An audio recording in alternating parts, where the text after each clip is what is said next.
Hi Chris, thanks for joining us today. If Very you well. can just share with people who you are and what it is you do.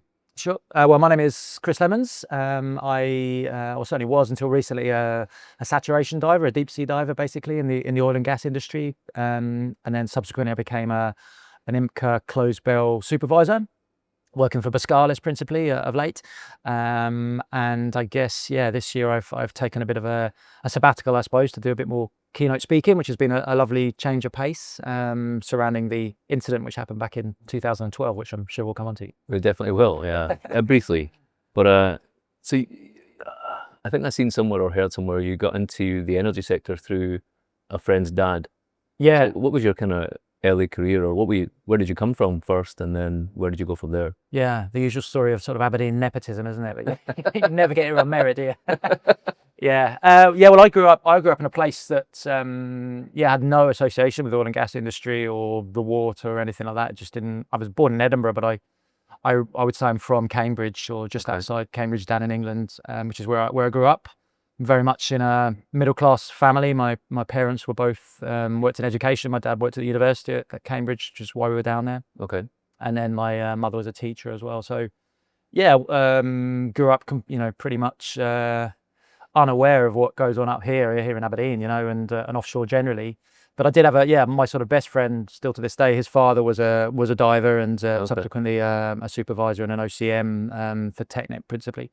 And I got to about 20 really, and 19 I think it was, and was a bit lost in life. I think really didn't really have any particular direction, sense of what I wanted to do. I think my parents had sort of lofty ambitions of me doing something far more academic, I suppose, and that wasn't really working out at that time.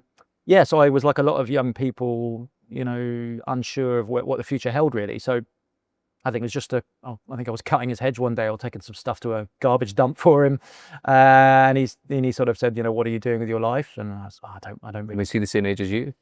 My friend was, but his dad wasn't. Yeah, his dad was, was a lot older, and he just very kindly said, well, I'll get you a job on the back deck of one of these boats. So there's a Technet boat called the Alliance, a DSV, so a dive support vessel. Yeah. Just for a bit of pocket money, really, I think, and a bit of a summer job.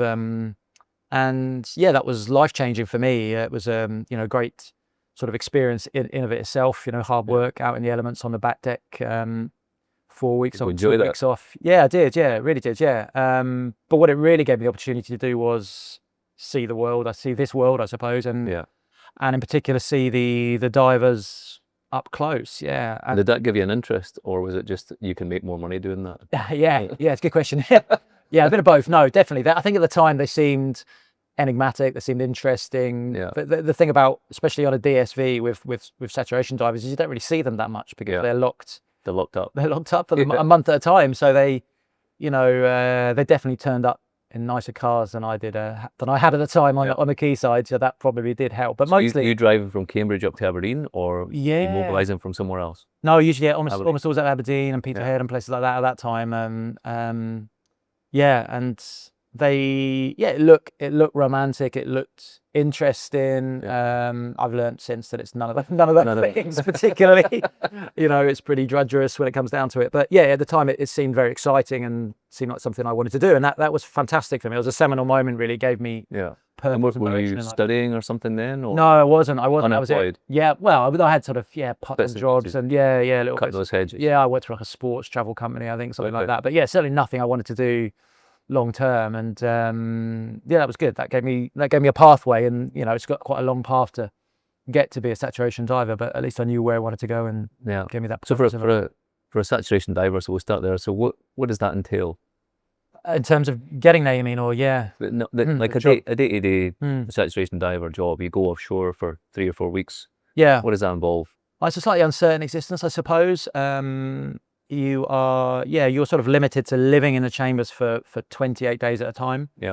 Which is probably the hardest part of the job, I would say. The diving is almost the relief, the respite. When you hear of people being offshore, you see more and more now, you see videos on TikTok and things, and they're showing you the gym and the galley and all the food and everything else. So you guys, I guess, don't see much of that. You're quite restricted.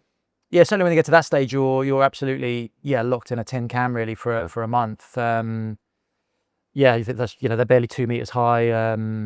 You are in very, very close confines with 11 other human beings basically, living cheek by jowl with them. So yeah, the actual life in there is pretty awesome. Is that challenging mentally?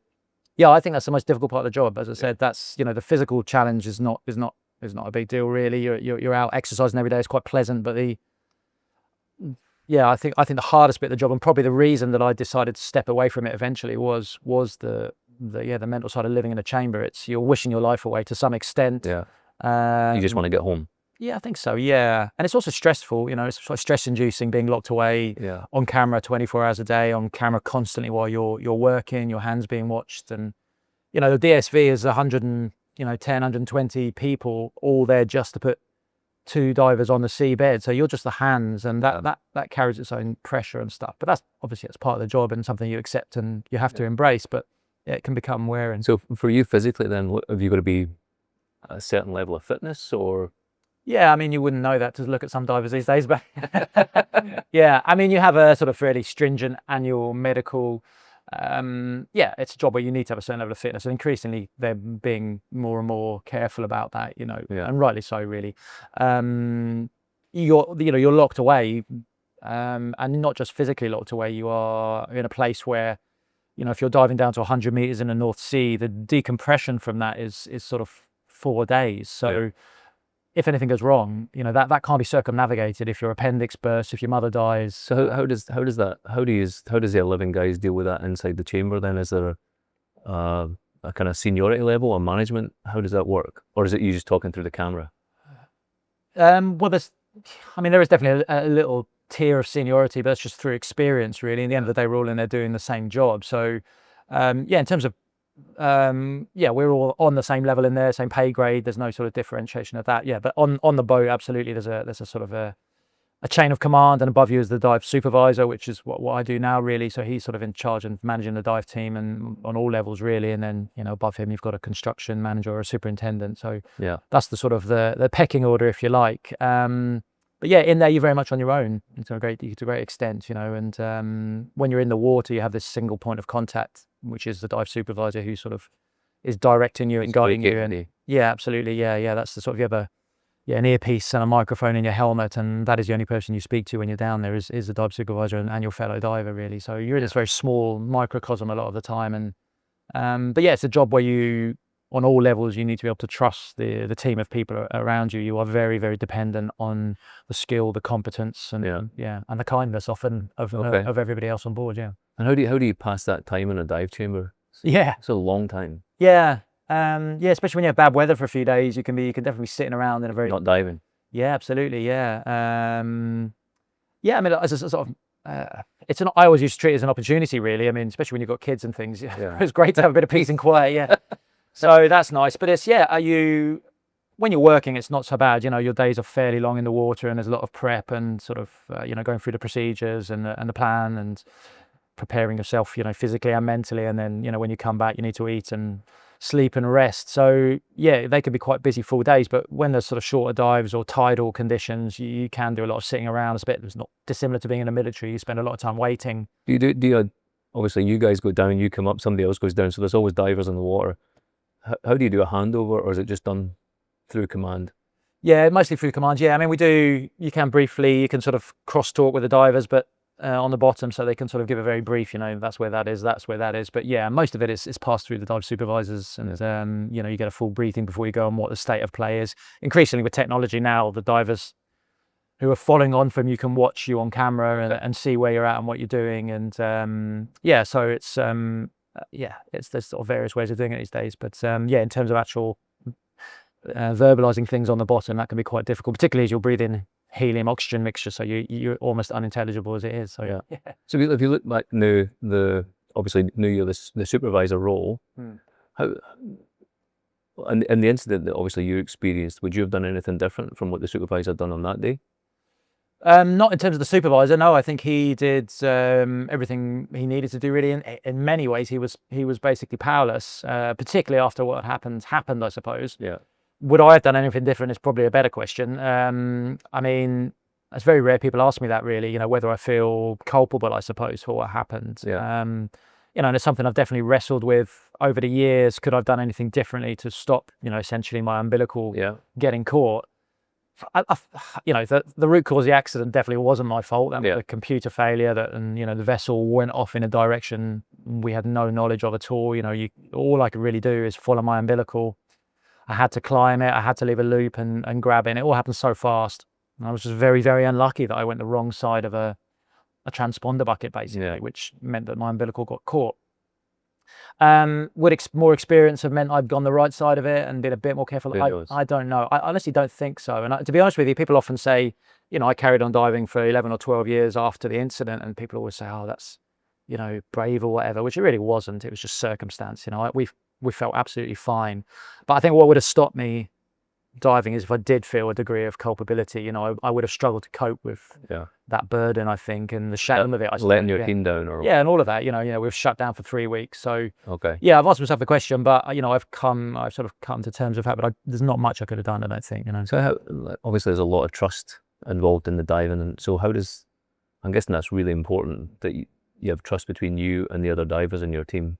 Yeah, it's critical, not just amongst your fellow divers, but amongst everybody on board. I mean, just in the living environment, you're living under this, frankly, ridiculous level of pressure, almost in a potential bomb, and you have other people regulating the very gases that you breathe, and if they allow the carbon dioxide level to rise or the oxygen level to rise or drop, you're working in fairly fine margin in terms of the gas you're breathing, particularly the humidity in the chamber, all these kind of things, and you're totally dependent on other people even doing basic tasks like flushing the toilet for you, safely. Wow. So it's you have to have, first of all, you have to have trust, and also you need to work for an organization that's got a really rigid competency schemes and competency assurance, but it goes beyond paperwork. It goes to the point where you need to be able to trust people's experience and that they will do the right thing at the right time. But you have to learn, and you have to be able to trust other people, because that's not always easy. No, it's obviously a very pressurized industry or way to live, but for yourself and looking at sort of leadership or management, how you must have learned some good coping mechanisms, or how to keep yourself calm and relaxed when dealing with people or whatever. How has that supported you now in a more senior role? Yeah, hugely, I think. I mean, it's a lot of that, as of many things, just comes with the benefit of experience. But I think on two levels it teaches you, first of all, the skills to be able to deal with other human beings. A very diverse workforce drawn to that, the offshore industry generally, isn't it? But particularly in diving, we get people from all sorts of socio-economic, educational backgrounds coming into that, and you're suddenly living in very, very close confines. You're working with a lot of people from different parts of the world, I guess. Different parts of the world, different cultures, different viewpoints. How did you find that? Yes, it's hard, but in a strange way, that in itself, that was a real lesson in life for me. Really, was you can go in there and you get ex-military types and people who might seem intimidating in other walks of life. There are people in there you would probably cross the road to avoid at other times. But SAT, I found, living in SAT is an enormous leveler, because that front that we all have, particularly amongst men, it's very, very hard to keep up. That sort of facade that we all have to some degree in life, isn't it? So is it like your big brother in there? Yeah, well, it's more that you just can't hide this. Every conversation you have with home, people can see the whites of your eye, they can see your fear, your anxiety. It's very, very almost impossible to hide that in there. But that's quite reassuring in itself, because you realise that other people have those same fears, those same anxieties, and that we're kind of, a lot of people do just have a facade, and deep down we're all the same. So that's been a good lesson in life, and you learn how to deal with people like that, and how to get on with people, and to be collaborative, and to listen, and silly things like that, really. So that sort of things has definitely helped. But in terms of the pressure at a job and the stress management and the resilience, I suppose, fundamentally that way of life and that job gives you and teaches you, because I definitely think resilience is something, it's a skill that you can learn, has stood me in much better stead. It's changed me as a human being, definitely that job. I'm far more, I think anyway, confident and assured in everything I do, and thoughtful, I suppose, in terms of the job I do now, certainly as a supervisor. It's very, very helpful to have the confidence to stand up for what you believe in. I think that your background as well through that incident must give the people that you're supervising probably a lot more confidence. I don't know, or maybe the opposite. You'd have to ask them. I don't know. I hope so. I think it. You've experienced as bad as it's going to get. Yeah, I guess so. I think people also, people come and go in that industry, and the one little advantage I definitely have is people tend to know who I am, I suppose, and they know that you have that body of experience, I guess. And also I hope that they know, and I try and let them know that I'm very much on their side, and I'm aware exactly as you say, really, of how dangerous this potentially can be, and I take everything very, very seriously. I think I'm somebody who doesn't get complacent, I suppose for good reason. I don't think I do. And I'm not somebody who will take unnecessary risks with what is now their lives. I'm far more fearful as a supervisor than I ever was as a diver, because you have these charges effectively who you really are. I mean, in a huge way, you're responsible for them and their safety. You're their, you're the sort of a conduit to, the barrier, I suppose, between them getting hurt and not getting hurt, from the pressures above, the commercial pressures, the weather, whatever it is. You're the person who can put a stop to things and make sure they are safe. So that's a responsibility I take very, very seriously. And I guess, what's happened to me can only have, made that more sort of serious in my mind. And I hope people under my charge sort of understand that. Yeah. And then sort of processes and procedures that are in place to prevent something like that happening, or what do you believe basically it saved your life? Yeah, lots of things, but definitely that was a part of it. When you go back to the incident and look at it in some detail, particularly when you listen to the audio from the bridge and from dive control that night, what's really noticeable is just how calm people are, or at least outwardly calm. There's no screaming, there's no shouting. You can just hear people going through their processes and things like that. A huge amount of what happened that night, in a strange way, that was a success story that evening for us, because we suffered this catastrophic, basically single point failure of a computer system. But everything that happened subsequently meant that I'm, able to be sat here in front of you today quite frankly, against all of the odds, and a lot of that was down to the fact that people were so well drilled. They were so well aware of the procedures, and not just the working procedures, but the emergency procedures. People knew where to go, what to do, what the process was for a lot of stuff. So a lot of that just happened autonomously that night. But what that did as well was freed people up to make unprecedented decisions, because that was the nature of the incident that night, really. It was just not something. Although every one of the decisions was pressurized decision. Hugely, hugely pressurized, stressful decision. I mean, I can't imagine. I mean, if I died that night, that would have had profound professional and personal implications for everybody. But so under a lot of pressure. But they had to tackle decisions like, do we bring the diving bell back to the structure, even though it's moving around and we haven't got control of the vessel? Do we go and pick Chris up with the ROV? Lot of little things that they'd never really had to consider before. We hadn't risk managed these things. But the fact that everything else was so proceduralized and they'd adhered to those gave them the time, gave them the headspace, more importantly, I think, to be able to tackle. Has there been new procedures or anything put in place since your accident? Yeah, we did. I mean, again, like I say, most things went right that night, but we did still learn lessons, which was a bit sad for us, really, that we did learn lessons, because, I mean, I won't bore you what some of them were, but I'll give you a stupid example of, as Dave is very bravely pulling my body basically back to the diving bell. We have a little stage under the diving bell, and he didn't have anything to grab onto, a grab handle, and he was really struggling to get me back. He was at the point of exhaustion then. He said, if he hadn't got me back on the last go, he was going to have to drop me and we'd have to find another way and start again. Super fit guy. So we learned that and quite a few other silly little things. But then we had to look at ourselves afterwards and say, well, why did we... So the dive bell's been adapted now? Yeah, so that's been changed, and lots of little things were changed, but they're nothing major. But, we had to ask ourselves, and more of a cultural shift, really, in that we had to ask ourselves, well, why did we learn those lessons that night? Why do we do diver rescue drills all the time? Why do we not learn those things at the time? And really what you recognise is you're not doing them properly. You're not doing them in a realistic enough fashion. Might be the end of the dive, people are tired, to give their mate a hand. So we've really had to shift, I think, the safety culture at work, really, to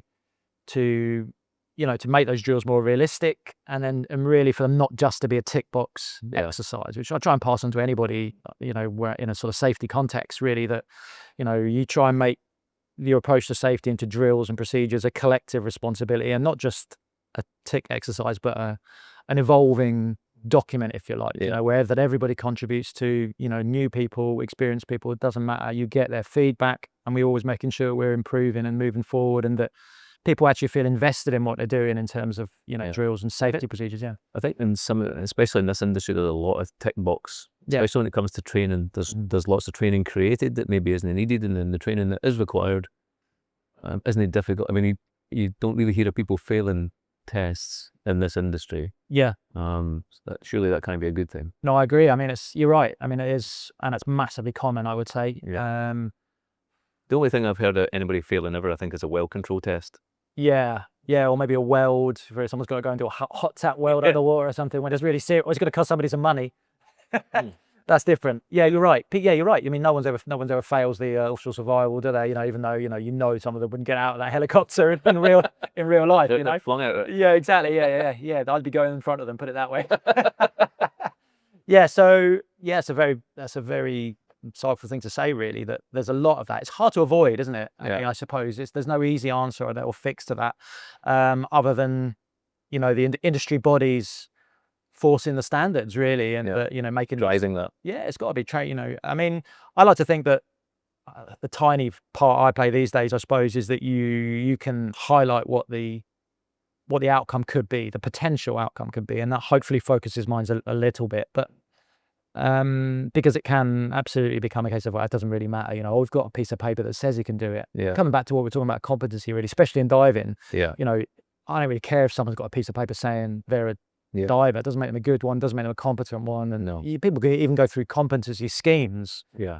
Same as a training course, really. It's not that hard to get the evidence to suggest you're competent. Yeah. Again, it doesn't mean you are, and a lot of that, you have to sort of come back to trust, as you said, and to human beings, and to know that, I look at you and I've worked with you and I know.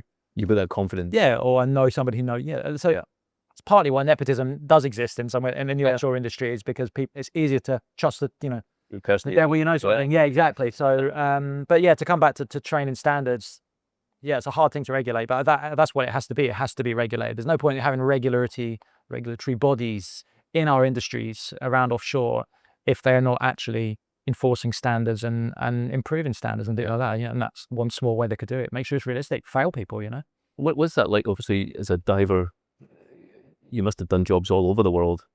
So what's that like? What's the culture or the training, or we just spoke about here? It's a lot of tick boxes, but also it's said here that the North Sea is one of the safest places to work. Yeah. In the oil and gas sector. So what have you experienced in other parts of the world?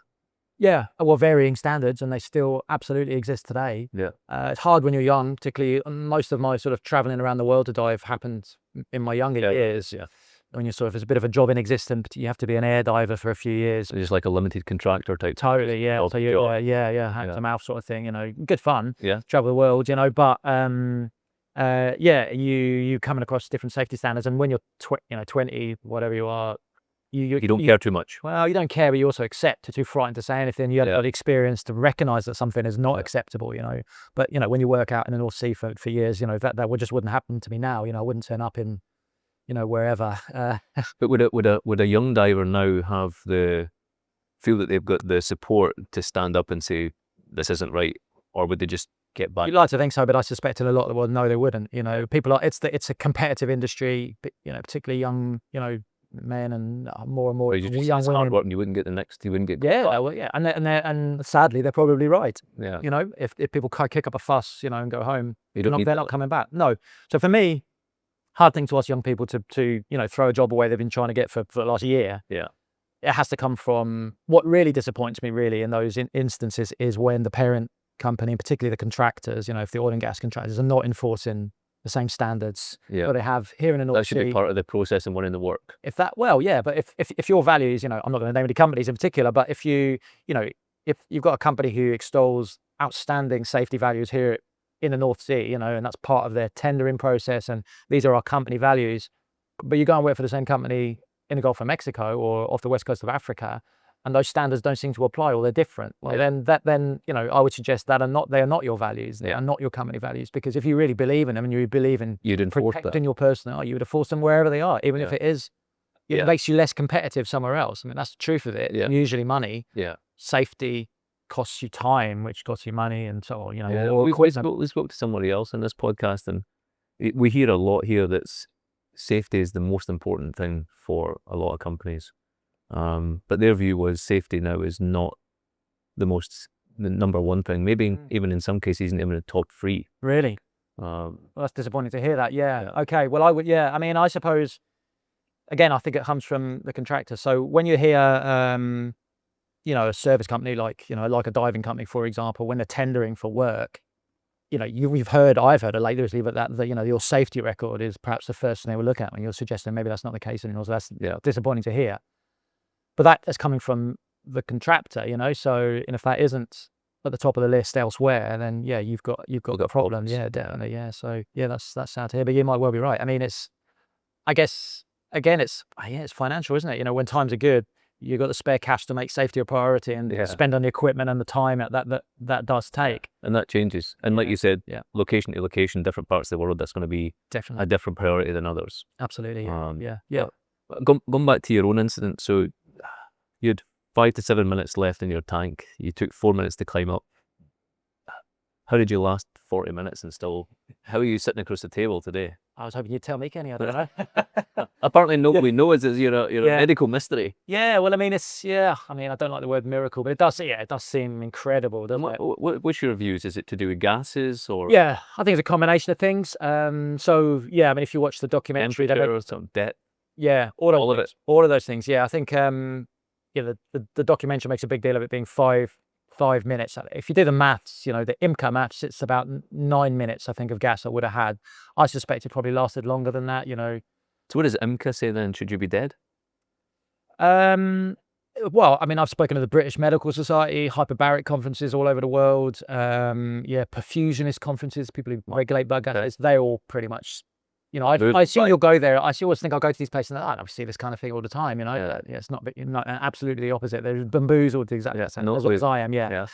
I always assumed it was the cold played the major role. You hear stories of kids falling through ice, don't you, in Scandinavia, North America, surviving for incredible periods of time underwater.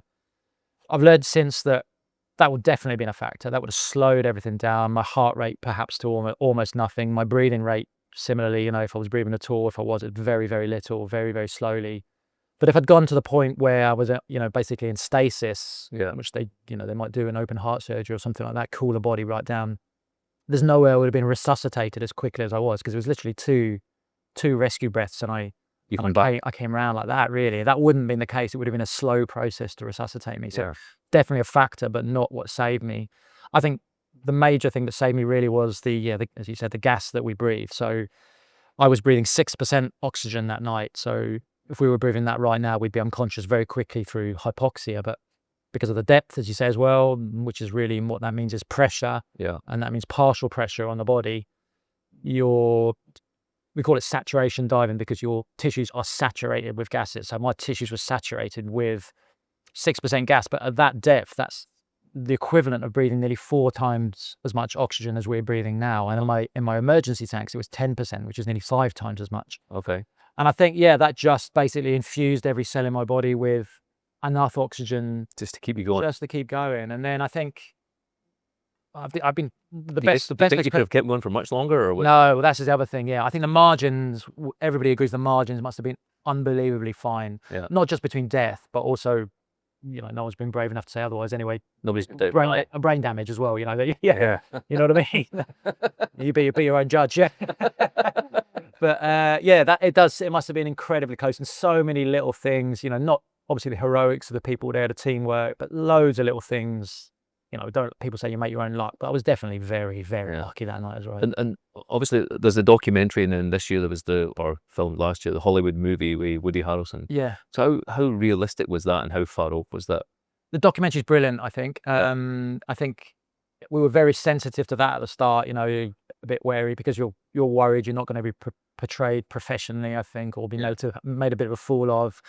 But they did a really sensitive job, I think, and I think it's a really fair reflection of what happened that night, and I'd absolutely recommend anybody go and watch that. It's really good.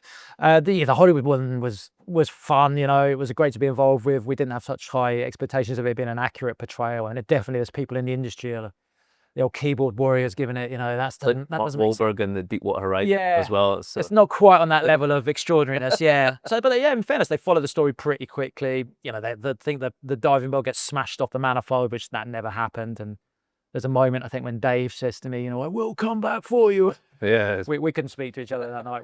All comms had been severed, No communication. There was none. We definitely had a bit of an eyeball to eyeball moment when I was saying, give me a hand, mate, and he gets pulled away and I don't see him again. But Yeah, so there are little bits, you know, Craig in the movie version tries to pick me up with the ROV and I'm clipped on, you know, none That's of that ever non-real. happened. No, it was discussed strangely on the night. Okay. They were considering the possibility of sending the ROV over to pick me up. Yeah. It's quite interesting to watch that as well in the movie, so it didn't even happen. No, it was a possibility. So it's not, you know, beyond the realms of credibility that they would have tried. But that, that didn't actually happen on the night. You know, so there's embellishments. We don't have helium voices. There's this beautiful moment, always makes everyone laugh, when we're stood there and they lower down basically a plug. Okay. So they stick into the manifold, don't they? And suddenly the whole place is lit up. Yeah. So it's, if you're in the industry, I'm sure it's a bit jarring, it seems a bit silly. But do you get some stick for that from some? Yeah, well, you definitely other divers. Oh yeah, it doesn't really. Yeah, who cares? You know, it's a movie. Yeah, exactly. That's it. It's not. They didn't make it for us. They made it. They didn't make it to be an accurate portrayal. It's entertainment. And on the whole, though, it follows the story pretty closely. And it's quite sensitive to everything. And you know, they have to light the divers' faces up so you can see them, and they can't speak with helium voices because you wouldn't understand them. You know, so. Yeah, it's and they use like some of the real footage there. So for you watching that, I'm sure you've probably seen it a million times now. But even then, when you saw that footage, because obviously you were unconscious, but to watch that back, you must have seen that. Not even with the movie, but before that, how did it feel watching that back and seeing yourself lying there at the bottom of the sea? Yeah, strange, surreal, really. I know when it happened, we had to decompress for 4 days here in Aberdeen. But the second we got out, pretty much the first thing we did was, you know, wander into some corner office and, you know, press rewind and watch it all, you know. And even then, did you have to go to hospital or anything after that? Yeah, briefly, yeah. But I was like, that's fine, you know, I was fine. Yeah, I went up to the hyperbaric centre here in Aberdeen and did some tests, but you know, ultimately I was unaffected, really. But yeah, it's there weird. Must be company checks they're going to do. Yeah, they had a process to go through. Yeah, they were very supportive, you know, and you know, they were sort of psychiatrists and things like that in. But and how long were you not working before you were back? Were you back at your next trip, or were you? Yeah, we were back 3 weeks. Yeah, so we got shut down by the HSE. The same diving team. Same three. Yeah, they kind of gave us that choice. Even when we were decompressing, I think they gave a list of, you know, a bit of paper. We had to write down our names if we wanted to come back, and I wrote my name down, and they were like, "Oh, we didn't mean you." So we did. The three of us went back together. I think we were the first or the second back in the water. Wow. In the same place. They took the transponder bucket off, you know, the offending item, and yeah, but it was fine. You know what I mean? That wasn't for any bravery. It was just purely because we almost felt, you know, we haven't really talking about trauma today, but I'd say the three of us in that water that day, and I think I can speak for them as well, we don't really feel we suffered any trauma. We almost had the euphoria of getting through that incident, you know. Doing it again. Yeah, that you could extricate yourself, or they could extricate me from something seemingly impossible. Wow. And also you feel disassociated. You know, when you talk about the footage, I look at it like everyone else and I think, you know, is he going to make it? It's very hard to picture that as yourself, possibly because I was unconscious for most of that, you know, and I obviously don't remember that bit. So your part was very small. Yeah, very much so. I'm a damsel in distress. I don't do anything apart than, you know, fall asleep, really. It's Slater. Yeah, I mean, I've absolutely thrashed that to death for the last 13 years, but that's all I do, really. But how has that changed your life? Because I mean, we're having a podcast here. I've not spoken to any other divers. Yeah. I guess you've done lots of conferences, traveled the world. How has it changed your life? Yeah, I mean, I don't think it's definitely changed my life hugely. It's 13 years ago now. There's not a day goes by when it isn't a part of my life in some way. Be that an email from somebody around the world who's seen a movie, or people who've lost loved ones email me constantly, you know, asking what it's like to die, which obviously I've got no right to tell anybody, you know. And then and increasingly these days, it dominates my working life as well now. You know, as you said, I'm lucky enough to be able to pass the message on and speak to industries well beyond my own these days. You know, I was saying to you before that I was, you know, just been in Dallas for a conveyor belt conference. So it's amazing people who want to hear the story and learn lessons from it that don't just extend to diving lessons, but to, you know, lessons in resilience and leadership and teamwork. So it's been a very positive thing in my life, is what it's been, really. It's opened doors and given me experiences I wouldn't have. And I'm not saying I want to go through it again, but it's definitely not been a bad thing in my life. Yeah. And obviously, so you continue diving or being involved in the energy sector. You're still out today, although you're on a sabbatical, but you were diving for 11 more years or whatever. It's obviously a very dangerous thing. Everybody always says, oh, like North Sea is a dangerous place to work. It's one of the most dangerous places to work. After what happened to you, what drove you to go back? I think probably because deep down, I feel the opposite, really. You know, people have outwardly see, you know, the offshore industry and diving particularly as a very dangerous profession, you know, but I would argue that, you go scuba diving in the Maldives, that I feel is more dangerous in terms of diving than what we do, because it is so massively regulated. It is regulated, it's risk managed, massive teams of very competent people looking after you. Specific to diving, the real dangers are the ascent. Yeah. And it's all controlled. They can see everything. It's all controlled, and you've got the best possible equipment, the best possible standards. Yeah. We don't really kill or injure divers anymore. The last death was in the early 2000s, I think. And back in the 70s and 80s, it was regular. Yeah. Not so now. Things have evolved and changed. So for me, it wasn't a big deal going back. It was it was fine, and I've never found diving scary. I find the stress I had at work was absolutely work related. It was producing and performing under pressure. It's nothing to do with the. So for people coming into the subsea or offshore industry now, what would you say is the biggest challenges for them?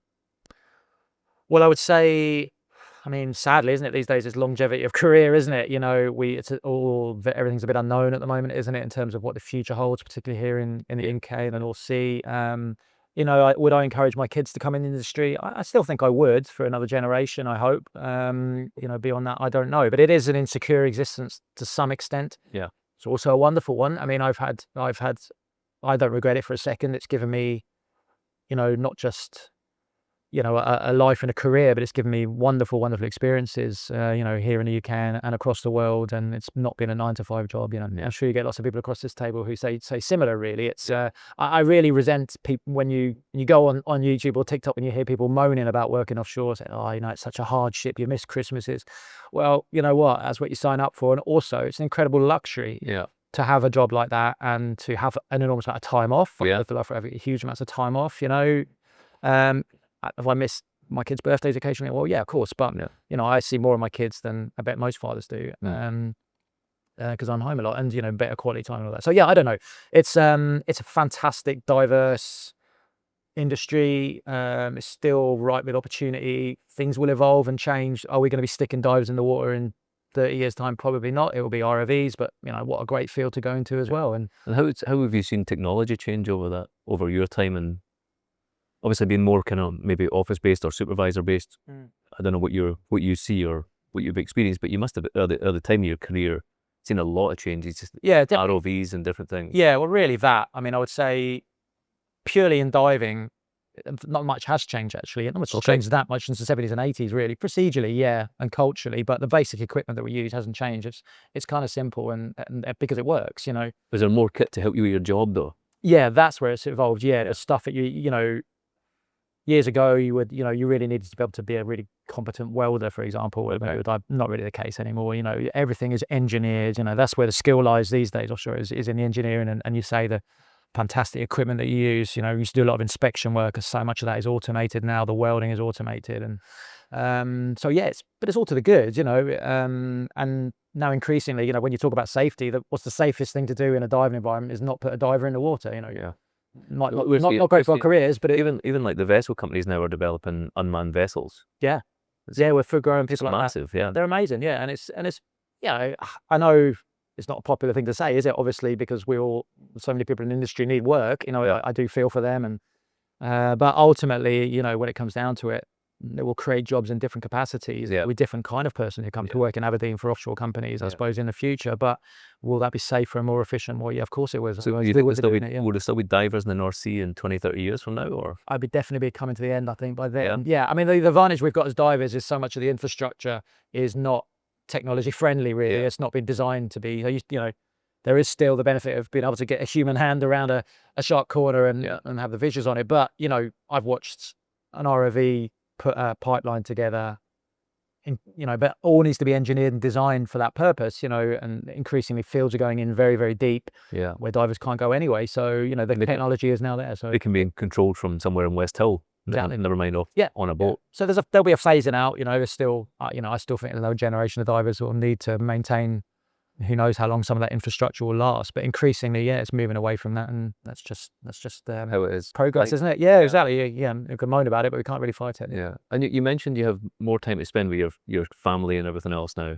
So when you come out from a 4-week dive and go back home, what's that like? Sort of reacclimatizing yourself to day-to-day life when you've been sort of locked up for Yeah. 4 weeks? Yeah, it's difficult, isn't it? I think that's a skill in itself. Yeah. I'm sure you'll have people across this table with similar stories, and you hear about a lot of people offshore and really struggling with that reacclimatization when you go back. I think that's partly because it's such And your role may be slightly different though, because like you say, if there's 120 people on the asset or 180 people or whatever it is, you're one of 11 people. Yeah. That's true. even a smaller thing. And then you go back home, you've got kids, wife, shopping, whatever, normal life. Yeah. How does it take a bit of adjusting, or is it just Yeah, it does. in the car, home, and back to normal? I think it's mostly that you're working in such an ordered world, proceduralized, where everything is sort of, is a very, very regular routine, and people do as they're told and do what they say they will do. It's generally, it's a very functional existence when you're offshore, I think. And when you go back, of course, life is chaos in general, isn't it? And it doesn't work that way. And also, life goes on without you. That's the other thing. You have a sense, I think, sometimes, certainly when I was younger, when you're away, that you're going to come back and basically somebody's going to throw a party for you. Yeah, it's going to be they're all waiting for me. Yeah. And of course they're not. Exactly. Like, life's been going on without you, believe it or not. Yeah. You're actually a hassle now. Yeah. So I guess what you learn, isn't it, over the years as you get older, is you've got a more the accommodation is required when you get back to the fact that people have been moving on, and you've got to make sure you learn how to slip back into that without upsetting the apple cart too much. Yeah. And you mentioned like when you're in the chamber and you're on the phone, other people can hear you speak to your family and whatever. And what's that like? Do you have much communication with the outside when you're diving, or is it quite restricted? It's got better, yeah. Mostly because the internet has got much better. I gave up phoning home pretty early in my career, mostly because of the voice. Your voice box gets constricted. It's not just the helium. When you're very deep, your voice box gets constricted. You're literally unintelligible. I used to ring my mother from the chambers, and she would just hang up thinking I was some really filthy crank caller. So I learned, but the beauty of the modern life is that things are, eventually when the companies are prepared to pay for the internet, which took a while, people can text and FaceTime, and that's for me is revolutionary, because it's a lonely place in there, a lonely place offshore sometimes, we had quite a good family atmosphere on most of the vessels that I worked on, but a lot of platforms and vessels cannot be. They can be intimidating, lonely places, and just to be able to speak to someone at home. And on that, if you're in another country, and so people from different parts of the world, and they speak different languages, do you got even less people to communicate with, or? Yeah, definitely. Yeah, that's. we're lucky, aren't we, speaking English, so that tends to be the universal language, and. That's a hard thing. Obviously, it's hard from a working perspective. There's a lot of studies on this, particularly when it comes down to going back to emergencies. People often revert to their native tongue when stressed and pressured. Which is a dangerous thing in itself. So that definitely complicates things. But we're lucky, really, aren't we? Most people speak English. And just regards to the experience and everything you've taken, how has that changed you as a supervisor? Or that experience, just for my own personal interest. How if you hadn't experienced that, would you have continued as a diver, or would you have moved to a supervisor? I think I probably would have followed this path anyway. Yeah. I think just because I'm, I don't know, naturally ambitious, I suppose. Also, I don't know that I was particularly. There are people better suited to being a diver than I am. I never pretend to be the best diver. I think I'm reasonably competent. But I think my skill set's probably better suited now I'm out of the water. So I think I would have done that anyway, but I think it's shaped, obviously, as we've already touched on, it's massively shaped the person, and particularly professionally the person I am. So I feel I'm now in a place where let's to give an example, if something happens at work that I feel is not acceptable, or a safety standard that I'm not happy with, I think because of what's happened to me, I've got the strength to carry it. You follow that through. I'm not doing it. I won't do it. If you sack me if you need to, I won't put people in danger. Under pressure, if you like, so would I have been that way if that hadn't happened? I don't know, And do you try and take that pressure off? You said that you felt a pressure to perform. Do you see that in other divers when you're the supervisor? Do you try and remove that, or is that a good thing to have that wee bit of stress? Bit of both, isn't it? But I definitely the former. I would say I'm very sensitive to the fact of how difficult it is in there. Even amongst the supervisors, they quickly forget, the stresses of being in there, the isolation. Well, they do, and that manifests itself in different ways, doesn't it? Some people become shouters, bullies. There's still absolutely lots of those out there, and that generally stems, I always think, from insecurity and stuff like that. Whereas for me, yeah, I like to sort of not to be father, like most of them are older than me, but you know, I like to be somebody who reassures them and that I understand their problems, you know, but also that we're, you know, absolutely trying to be professional and get the job done, but and you know, not apply pressure. Yeah, I always like to think I am the barrier between the pressure above, you know, from either client or my boss, you know, and the divers, and you know, their job is difficult enough, and I know that, and I'll never forget that, you know, difficult enough without extra additional pressures. And also it depends on individuals. I was a diver who maybe needed to feel confident and feel that people love me. You know, some people you need to put a bit of pressure on, don't you? Because you know they'll take liberties, I suppose. But so yeah, you change from person to person. But as a general, well, I think I try and be encouraging and supportive. Yeah, well, I don't really know why you wouldn't be. You know. Yeah, and then away from work, away from last breath, away from all of that, what do you like to do? Yeah, well, these days travel really, which is great. So I've been lucky enough to travel a lot. I play a bit of golf. And does your family travel any of these places with you? Yeah, my partner does. Yeah, my family unfortunately is a little bit disjointed these days, as is the offshore way. Yeah. But yeah, my partner goes with me a lot, which is great. So we've got the great luxury of being able to do that together these days. See a bit of the world. Yeah, at the moment it's just a real treat really, yeah, to sort of see the world a bit, and also doing the speaking is a real, you know, a lot of people are scared of public speaking, understandably, but I think the nature of the story that I'm telling is just people are just universally fascinated by it, and it's your own story, you know exactly what it is. Yeah, you can't go wrong. No one can accuse you of lying, or getting it wrong. So there is that, yeah, and I'm a one-trick pony, but it's yeah, it's a real pleasure because it's just, you know, people respond so well to it. They're engaged, amazed by the world that we work in, and then the story itself, and it's, you know, it's quite an emotional one. So you get a really lovely response. So that's been a really pleasurable thing to do as well. Yeah. And then we're in a tap room. So what's your drink of choice? And that's changed. Well, I live in France now, so I've become a wine drinker, really. Yeah, but you can't beat a proper pint of bitter on it. I think from back in Old Blighty. Yeah. Yeah. Well, we were in Cape Town last week, and it was lots of good wine. Yeah. Not for me. I'm not a wine drinker, but the team were enjoying some nice wine. Yeah, I went out last time I went out to Franschhoek, which is just the north of Cape Town. Yeah, it's absolutely beautiful, and great vineyards everywhere. Yeah. I'm not a wine snob, I promise. No, it's just but pretty much drink anything you put in front of me. But And then we had one more question, not from us, but from someone on LinkedIn, and they asked, what 3 things would you change within the sat diving industry for divers if you could? That's a good question.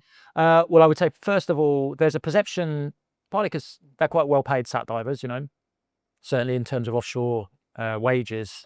So there's a perception that because they're well paid, they should suffer.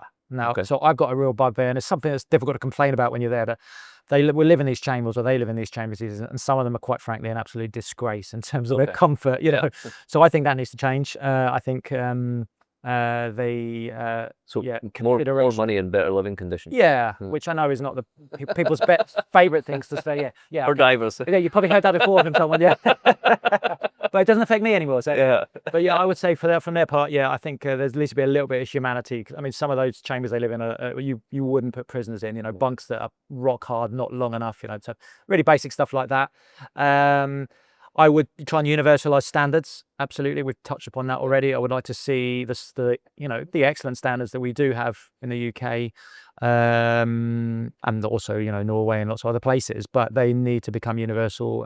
Human life is just as valuable if they work in you know, Brazil or the Gulf of Mexico, or you know, off Lagos or whatever, as it is here. So you know, if you believe in your standards, make sure they're adhered to everywhere. Yeah. Otherwise, you're a false prophet, really, I think.